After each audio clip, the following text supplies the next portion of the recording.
दोस्तों नमस्कार, मैं doctor NK. Sharma the awakening कार्यक्रम में मैं आपका हार्दिक स्वागत करता हूं। और जैसे कि आप सब जानते हैं कि हमारे इन वीडियो के माध्यम से हम आपको नए नए विषय से परिचय करवाते हैं और सदियों पुराने अंधविश्वास भ्रम को तोड़ने का प्रयास करते हैं।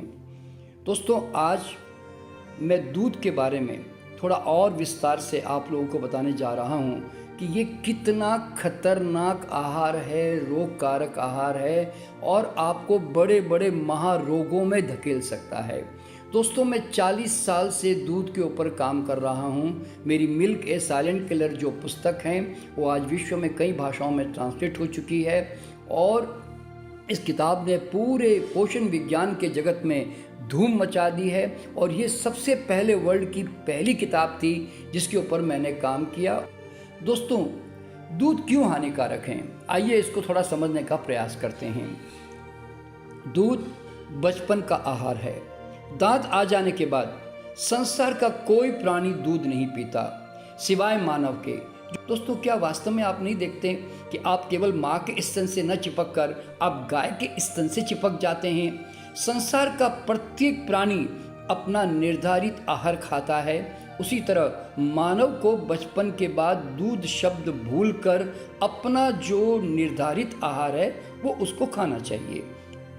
इस कविता में मैंने इस सत्य को इस तरह से प्रकट किया है कि मांस, दूध, शहद और अंडा ये 4 महाचोरी का धंधा। जो कोई खाता इसे बेचता है वो पशु से बदतर बंदा। कोई न प्राणी किसी के खातिर कोई आहार जुटाता है। मेहनत कर दिन रात बेचारा अपने लिए कमाता है। ये क्रूर बेदर्दी अत्याचारी मानव इसे चुराता है। धिक्कार इसके जीवन पर, औरों की कमाई जो खाता है। क्या इन पे अधिकार तुम्हारा, किस हक से चुराते हो? सबका अपना अपना जीवन, तुम क्यों बीच में आते हो? उठो मानव, होश में आओ, अपना आहार खुद कमाओ। धरती पर खूब पेड़ उगाओ, चाहे जितना खाओ लुटाओ। हर फल तुम्हारा अंडा है, हर मेवा तुम्हारा मांस। इसमें भरपूर दूध छिपा है, मधु की छिपी मिठास। जो जीता और जीने देता वही सच्चा खुदा का बंदा। कहे नंद खूब पेड़ उगाओ और खूब करो फलों का धंधा। दोस्तों, दूध के संबंध में मैं और कुछ वैज्ञानिक तथ्य आपके सामने रखने जा रहा हूँ। कॉमन सेंस और वैज्ञानिक आधार भी। कोई भी प्राणी एक दूसरे के दूध का उपयोग नहीं करता, न उन पर निर्भर है सिवाय मजबूरी के। और दूसरा, हर प्राणी का दूध उसी प्राणी की संतान के पाचन, विकास एवं स्वास्थ्य के अनुकूल होता है, अन्य प्राणी के स्वास्थ्य, पाचन और विकास के लिए नहीं। और तीसरा, गाय भैंस के दूध में वह तत्व होते हैं जो शीघ्र बढ़ने वाले बछड़ों के अनुकूल है, जो 2 साल में 2000 पाउंड के बन जाते हैं। और मानव धीमी गति से विकास करने वाला प्राणी है, जो 20 साल में जाकर जवान बनता है तथा 120 से 150 पाउंड का वजन प्राप्त करता है।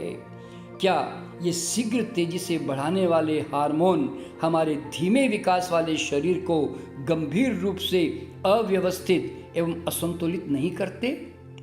और चौथा, बाल्यकाल समाप्त होते ही दूध को पचाने की ग्रंथियां सब प्राणियों में समाप्त हो जाती है। 5 से 10 साल की उम्र के बाद मानव में भी ये ग्रंथियां समाप्त हो जाती है।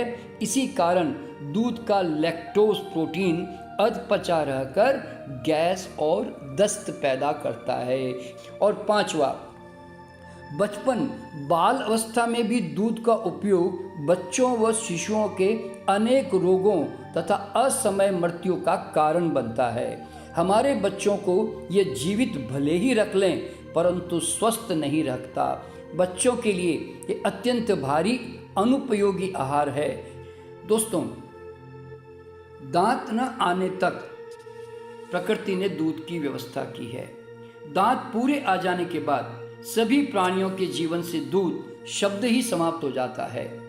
जब बाल अवस्था के बाद स्वयं बछड़े को तथा जवान हो जाने के बाद स्वयं गाय को दूध की आवश्यकता नहीं है, न वो इस पर जीवित रह सकते हैं, तो मानव को इस दूध की बछड़े के मुकाबले क्या ज़्यादा आवश्यकता है?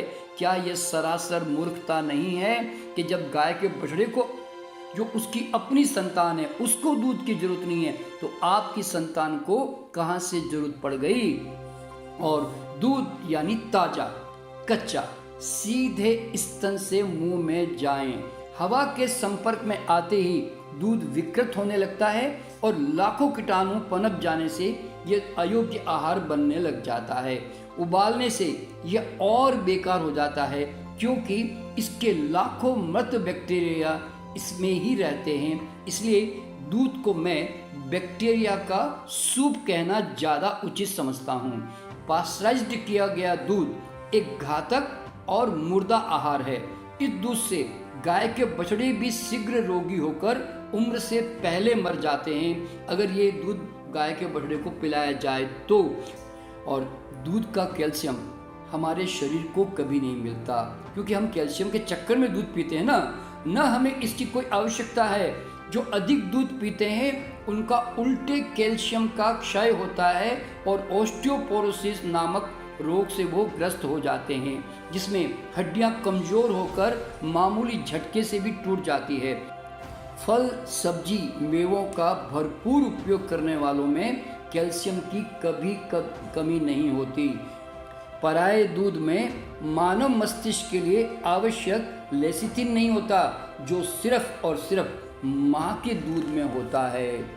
दूध भले ही शरीर को चौड़ा कर दे, लेकिन दिमाग नहीं बढ़ाता। मस्तिष्क का सही आहार मेवा है, दूध नहीं।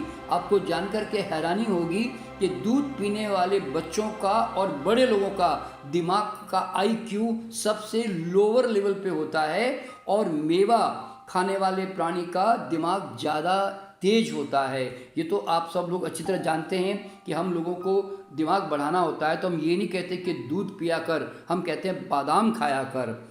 दूध का लैक्टोज मानव को कभी नहीं पचता, जिससे गैस, एलर्जी एवं बदहजमी जैसे अनेक समस्याएं होती है। हालांकि दूध के मुकाबले दही शीघ्र पचता है, परंतु इसके हानिकारक प्रभाव से हम बच नहीं सकते। दही का दीर्घायु से भी कोई संबंध नहीं है। दीर्घायु का संबंध स्वस्थ, मेहनती और सकारात्मक जीवन से है, किसी विशेष आहार से नहीं। सही आहार पर रहने वाले संसार के किसी भी प्राणी को बाहर से किसी बैक्टीरिया रूपी दही की आवश्यकता नहीं होती है, और मानव जो है बाहर से बैक्टीरिया खाकर ये समझता है कि शरीर जो है अपने बैक्टीरिया पैदा करने में समर्थ नहीं है, मुझे इसको सप्लाई करना पड़ेगा। इस भ्रम से बाहर निकल जाएं। शरीर किसी भी बाहरी चीज पे निर्भर नहीं है सिवाय आपके वास्तविक आहार के। कोई भी प्राणी किसी अन्य प्राणी के लिए कभी मेहनत नहीं करता, न कमाता है। कोई प्राणी मानव की आवश्यकता को देखते हुए दूध नहीं देता। ये गाय, भैंस, बकरियां, ऊंट आपके लिए नहीं मेहनत करते और घास खाते हैं कि कल मुझे अपना दूध निकाल कर मानव को सप्लाई करना पड़ेगा। तो भाई क्यों इन जानवरों की तरफ देखते हो? ये इनका तुम्हारा इनके साथ आहार का क्या संबंध है, ये तो मुझे आज तक समझ में नहीं आ रहा है। दूध न तो अमृत है और न स्वास्थ्यवर्धक आहार है। यह श्रेष्ठ केवल गाय के बछड़े के लिए है, वह भी बाल अवस्था तक, बाद में नहीं। मानवीय नहीं, अन्य सभी प्राणियों के लिए भी यह पराया, अनुपयोगी एवं अयोग्य रोग कारक आहार है। दोस्तों, स्वास्थ्यवर्धक आहार हम किसे कहेंगे कि जो आहार हमारी ठीक ब्लड केमिस्ट्री के अनुकूल जो है रचा गया है। तो क्या गाय, भैंस, बकरी और ऊंट का दूध आपके ब्लड केमिस्ट्री के अनुसार रचा गया है, जो आपकी बॉडी में जाके फटाफट जो है अब्जॉर्ब हो जाएगा? क्या आपकी बॉडी इनके लिए डिजाइंड है? ये आपको सोचना बहुत ज़रूरी है। और सबसे बड़ी बात, दूध एक अत्यंत कफ कारक श्लेष्मा वाला आहार है। इसमें केसिन नाम का जो प्रोटीन होता है दोस्तों, वो इतना ग्लूई और स्टिकी होता है कि वह जाकर शरीर में कहीं भी अवरोध पैदा करके बहुत बड़ी बड़ी बीमारियों में डाल सकता है। इसमें कैंसर, हृदय रोग, एलर्जी, मोतियाबिंद, दमा जैसी कई बीमारियां होती है। दोस्तों कई बच्चे जो बहुत ज़्यादा हाइपर एक्टिव हो जाते हैं ना, उसमें दूध का भी एक बहुत बड़ा रोल है, क्योंकि मैंने ऐसे लोगों को दूध से मुक्त कर उनको वास्तव में लाभ दिया है। दोस्तों हम क्यों गाय को अपनी माता मानते हैं? अगर आप अपनी गाय को माता मानना चाहते हैं तो आप उसकी सेवा करो ना भाई। और थोड़ा बहुत कभी कभार इमरजेंसी में कभी कोई दूध पीना पड़ जाए तो एक अलग बात है। दोस्तों देखिए, इमरजेंसी में जिंदा रहना होता है ना, तब तो हम कुछ भी खा के जिंदा रहने का प्रयास जरूर करेंगे। और लेकिन रेगुलर आप अगर इसको अपना आहार समझकर उपयोग करोगे तो आज नहीं तो कल इसका नुकसान आपको उठाना पड़ेगा। समस्या क्या है मालूम है कि ये दूध, अनाज और मांसाहार खाकर हम जल्दी बीमार नहीं पड़ते। कोई 2, 4, 8, 10 दिन, 15 दिन, महीने में बीमार नहीं पड़ते। दोस्तों कई साल लग जाते हैं इसके दुष्प्रभाव को महसूस करने में। इसीलिए प्रॉब्लम यह है कि आदमी एकाएक विश्वास नहीं कर पाता कि क्या दूध सचमुच इतना हानिकारक हो सकता है।